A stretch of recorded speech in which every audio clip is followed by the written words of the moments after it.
So, if you work in analytical science and with pressures on your time, you're wondering which events or conferences you should be attending this year, the purpose of this video is to explain why the upcoming conference Solutions in Science, or SinS, which takes place 4th to the 6th of July in Cardiff, should be at the top of your list. So, the obvious person to explain why that's the case is Professor John Langley from the University of Southampton, who I'm delighted to have with me today.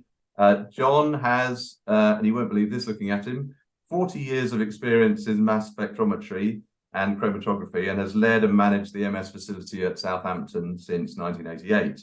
He's a fellow of the Royal Society of Chemistry, a chartered chemist, a chartered scientist, chair of the RSC Separation Science Group, and past president of the International Mass Spectrometry Foundation. Thank you so much for joining me, John. And can we kick off perhaps with a brief explanation? I understand that that Solutions in Science, or SinS, is an amalgamation of different events. Could you start by explaining how it came about?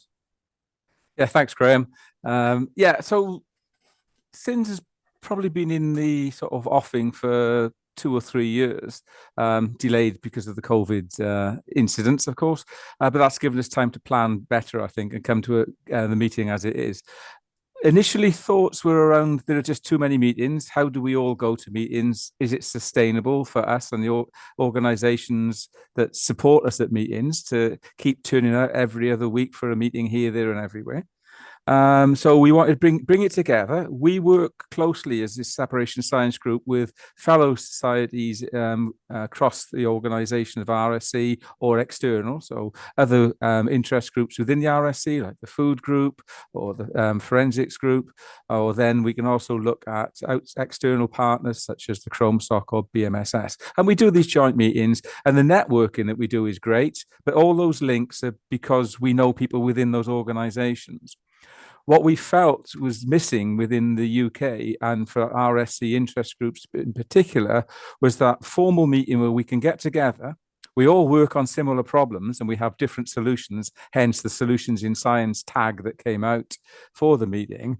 So we could get together, meet, network, grow that networking capability across the organization of the RSC and beyond, so that we could share good practice, learn from each other, and start to build a big analytical meeting for the community in the UK. Great. Okay. And I understand you've got a 3-day schedule planned. Perhaps you could tell us a bit about the main themes of the conference. Yeah. The meeting starts late on the first day, which will be the Tuesday, to allow people to travel on that day. And then we'll start with a plenary lecture. We've got the underlying meeting, and this we hope is the first of this meeting to happen every other year, because it'll take us that long to organize the next one. And we've got the underlying message at all times. It's about characterization of molecules and chemistry. So we need analytical chemistry. And we're very much interested in the solution to that and how we get to that point. And then in thinking about the solutions, we'll also have a theme. So this time around, our underlying theme in the meeting is around sustainability and how we do analytical chemistry in a sustainable way to meet the challenges of the modern world.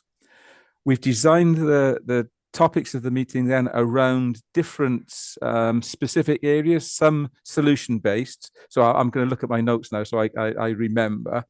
So that would be challenges in molecular characterization. So that maybe covers a range of different groups that may play in that space. Or we've got sessions on environmental or on food analysis, which are then play to the partners within the organization from the environmental group and then the food group.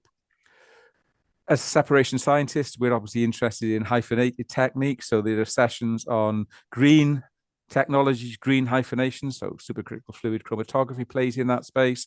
One of our keynote speakers, Professor Frederick Leinen's coming over from Ghent University to talk to us about using only water for chromatography. So we remove organic pollutants from our chromatographic waste stream. So I think these are very exciting topics. Other bigger areas, we've got the theme of One Health and digital solutions across the different aspects of solutions in science in which we work. So we hope it's got a theme that people will recognize and be attracted to, but also has the breadth of application areas and solutions which will be of interest for people slightly outside their specialist area. And I'm going to go back to one of the networking activities, which we feel are absolutely key. For me and many of my colleagues, one thing that's been lost because of COVID was the early career engagement with their network of peers and then their exposure to science and conferences. And those first years of that, I believe, are critical to everyone.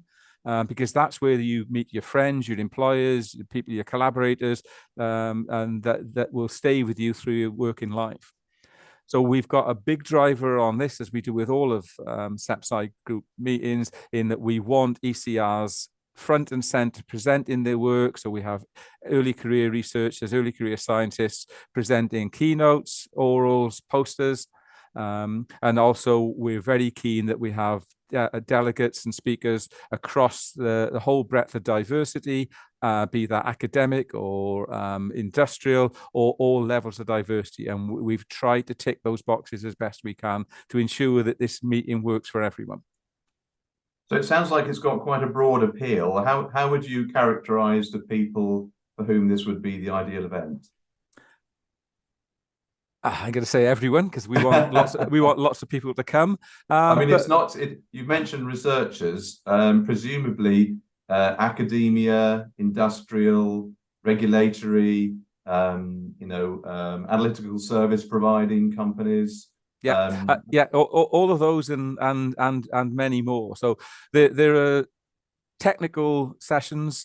So we have some tutorial sessions running as well. So Antheus running a session with Diane Turner on troubleshooting for GCMS. That's got CPD points on it. So if you want to learn about that, you could come and sit in the tutorial session. And these are running in parallel with the oral sessions as well. So you can mix and match across the meeting between full research meetings or learning about new techniques or upskilling yourself in those space.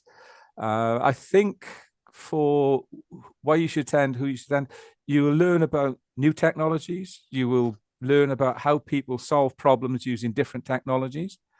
I think for me, the excitement is that seeing what others do and sharing those experiences and learning from those, and how we are going to meet the challenge of the modern sustainable analytical lab.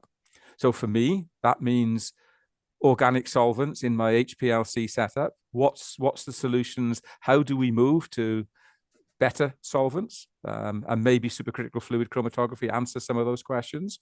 Other points in that space would be along the lines of, if you work in a regulated lab, how do you move from a regulated method that may be 20, 30 years old, but uses high flow rates, liquid chromatography, I'll use the example again. So you're using large volumes of solvents. How do you move that to either no chromatography, so no solvents, or fast modern chromatography with minimum solvent uses? Or what solvents can we do? So I think there's big conversations across those, and these are challenges we're going to have to meet. And we've recently had the panic over, can we get enough helium to run our GCMSs? And then so we have talks on how you migrate from helium carrier gas to hydrogen carrier gas for your GCMS. And presumably how you make the results comparable from an older method to a newer method. Absolutely. So I think those conversations we need to be having those as a community, rather than we each go away in our little bunkers and come up with our solution, which might work for us. But if we can do this as a larger community, I think we're in a better place. Yeah, sounds great. So I noticed also that you're running it in Cardiff. Which is where I believe the very successful HTC event was taking place. Is that because it was found to be such a good place to have the event? Yeah, there are many good reasons for having it in Cardiff. We had the experience of the venue, and the venue providers are excellent to work with. So we like the venue. We know the venue will work for this meeting. it's scalable. So if we get a mad rush of people signing up, which I'm sure we will, then we can grow the meeting to whatever size the building can take. So I doubt we're going to get 500 people, but if we did get that, the meeting could be held in Cardiff. So I think that works. It's got easy accessibility for the sustainability viewpoint, because you can get a special train fare from GWR from London into Cardiff conferences, which gives you a preferential rate. So again, we're hopefully encouraging people to travel by train and not drive. And I think the organisers, well, they told me they've got they sorted out good prices with local hotels as well. Yes, yeah, we've got a preferential deal through Cardiff Conference Bureau to help with that too. Okay, brilliant. Okay, that's great. Thanks very much for that, John. And the final thing I'll say, which I'm sure they'll run at the bottom of the screen at some point, is the website to register is ilmexhibitions.com/SinS.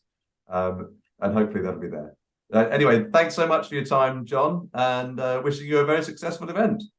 Thanks, Graham, and yeah, thanks for the opportunity to tell you how great this is going to be.